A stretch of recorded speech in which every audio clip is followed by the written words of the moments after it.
বেহাল দশা চট্টগ্রাম নগরের। ঘূর্ণিঝড় রেমাল চট্টগ্রামে সরাসরি আঘাত না হানলেও তার প্রভাবে সৃষ্ট বৃষ্টিপাতে ডুবে গেল নগরের বেশ কিছু অঞ্চল। এই শহরের নিয়মিতকার ঘটনা জলাবদ্ধতা রূপ নিয়েছে চরমে। পানি ঢুকে পড়েছে নির্মাঞ্চলের বসতবাড়িতেও, চরম ভোগান্তি চলাচলে।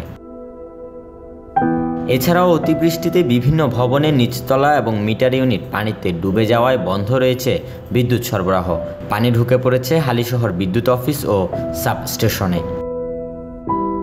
অন্যদিকে সোমবার ভারী বৃষ্টিতে বায়েজিদ বোস্তামি থানাধীন টেক্সটাইল জেট আবাসিক এলাকায় একটি নির্মাণাধীন ভবনের দেয়াল চাপা পড়ে সাইফুল ইসলাম হৃদয় নামের এক যুবকের মৃত্যু হয়েছে।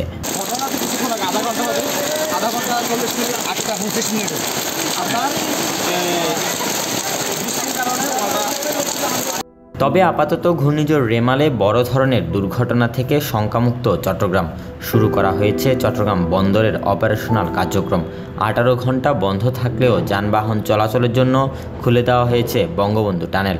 শাহ আমানত আন্তর্জাতিক বিমানবন্দরে 17 ঘন্টা পর স্বাভাবিক হয়েছে বিমান চলাচল। Desk report, news now 24।